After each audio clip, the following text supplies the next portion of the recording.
Motocross games can be awesome. They're some of my favorite games to play. I've been playing these games for most of my life. I really do enjoy them and I really do care about them. Some of the motocross games that come out can be really, really good. Some of the motocross games that come out can be really, really bad. And then some of them are just a disappointment.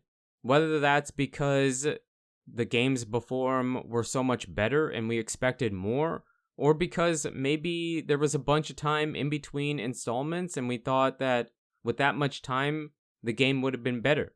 There's a bunch of reasons why a game can be a disappointment, not meet the expectations of the player, and that's what we're going to kind of go over today.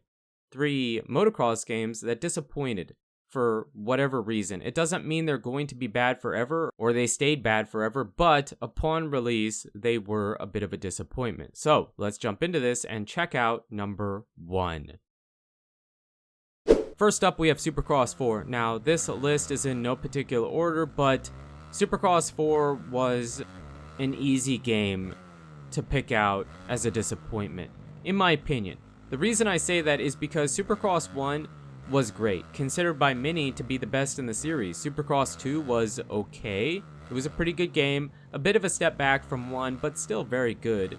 Supercross 3 was amazing, the best in the series in my opinion. Milestone went in and redid the game quite a bit, had a great compound, good customization, fun DLCs, and the physics and the way the game played was really fun. Yes, it had some faults. The endo glitch obviously was a huge one, but it was really good, and in my opinion, the best in the series. And then we got this game, Supercross 4. Now, I do realize the tracks weren't that great, but that's because half the season, it was the year we had half the races from Salt Lake City, and I do realize that is not Milestone's fault, so I won't hold that against the game.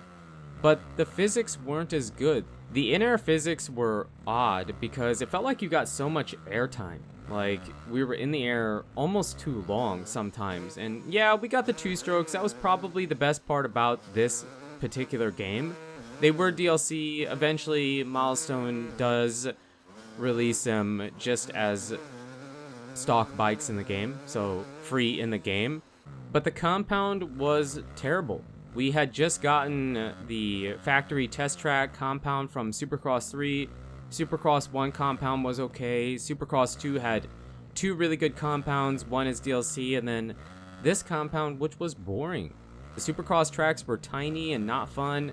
The motocross track was below average, and just the free riding experience wasn't that great. It wasn't probably the worst compound ever made, but it definitely was towards the bottom.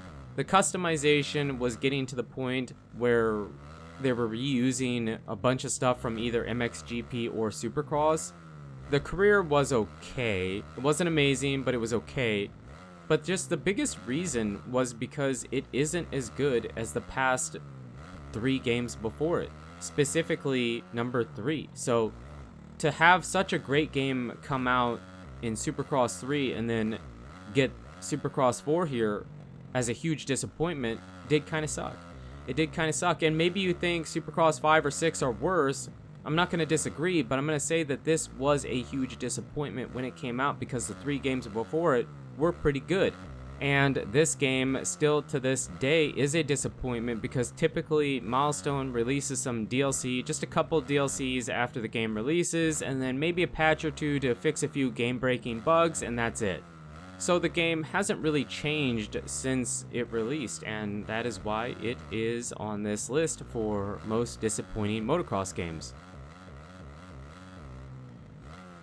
Number 2 would be MXGP 2019. Now, this game was a bit difficult for me to choose because I was kind of going back and forth between this game and Pro. But the more I thought about it, MXGP 3 is considered by myself and I think a bunch of you to be the pinnacle of the MXGP series, right? And then we got MXGP Pro, which in my opinion was a bit of a step back, but still a good game.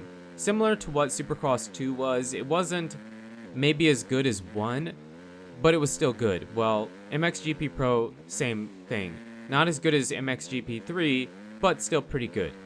And then we got 2019, and it isn't a terrible game. It doesn't really do anything terrible, but it wasn't that fun. The core gameplay, the core physics just weren't that fun to me. The jumps were all very rolled off, especially in the track editor, which we'll get to a little bit later. But even on the official tracks, the jumps were so rolled off that it felt like you couldn't get any air underneath of you. Kind of the opposite of Supercross 4, or how Supercross 4 felt. So that just always felt a bit odd to me, and I wasn't a big fan of it. The customization was okay. The bikes, we did get the 2-strokes, and the bikes were fine. The bike selection was fine. The tracks looked really good. But coming from 3, and then MXGP Pro being a bit of a step back in my opinion, I really did expect this game to be so much more than what it really was. It did have a great compound, okay? It had, in my opinion, maybe the best compound Milestone has ever given us. It was really, really good. But now jumping over to the track editor, this was a disappointment too. We had already seen the track editor in Supercross, and they tried giving it to us in MXGP here, but the jumps are all really flat and rolled off. We don't have too many options, and they didn't give us any maps that had like elevation change. Now, they do that in the future, but they didn't for this game. So after you build a track or two or play a couple tracks, you're kind of done with it because it just doesn't have the creativity you could do with the Supercross track editor. And I get they didn't want you to make a Supercross track outside, right? But then give us better maps that have elevation change where we can build into the hills and the mountains and stuff, and then you wouldn't have to put all the bells and whistles on it that Supercross has. So track editor was a big disappointment in my opinion, and again, just a disappointment considering where we came from. The 4 titles prior to this one were all, in my opinion, far superior to this game. So maybe not the worst in the series, my least favorite in the series, but not a terrible game, just not as good as the 4 before it. So it feels like a step backwards. So it comes in at number 2 on this disappointment list. Finally, we have MX versus ATV All Out, and this game was kind of weird for me to put here because this game has been through some stuff. This game has seen some stuff, right? So this game, I've reviewed this game twice. I reviewed it when it first came out, mostly based off of PC because the game has always been pretty good for PC, and it was decent. It had a bunch of stuff in it. The game was kind of fun. And then I re-reviewed it 4 years later to see where it was at, especially on console, and it had been improved. It definitely is way better. It definitely is way better than when it first came out. But when it first released, this game was a disappointment. The first thing I want to talk about is that Rainbow Studios had released Supercross, Supercross Encore, but those games took a lot from past MX vs. ATV games, mostly from MX vs. ATV Alive. I mean, it had the bike sounds, the gear in the first Supercross, and the motocross tracks, the free ride maps. I mean, it took a bunch of stuff from Alive and past MX vs. ATV games. So this would have been like the first new from the ground up MX vs. ATV game we had gotten since Alive. And so there was a lot of time in between there, right? And I know the studio had went through some changes and stuff, but considering how much time went by, it was a little bit of a disappointment because of the way it released. The game itself, the idea and stuff behind it was good, but the game released very, very broken on consoles, especially consoles. The frame rate was atrocious. It was terrible. The maps like this one that had water on them by the ocean were nearly unplayable, and it stayed that way for a long time. The motocross tracks, you can kind of see here, were very smooth and kind of boring and didn't feel like nationals, and they just weren't that fun. They were very forgettable. Now, they did go in and rework the base motocross tracks in the game, and then the DLC ones or the free update ones that got added were way better, but in the beginning, these tracks were kind of boring. The bike sounds were not good. They did improve the 125 mostly, but the 4-strokes and the 250 and 500 2-strokes didn't sound very good. They just didn't have good sound. The physics were a bit bouncy, and there was just a bunch of stuff. I can't even think of everything to list here. There's even more. But after years and years of hard work and dedication to the game, it did get better.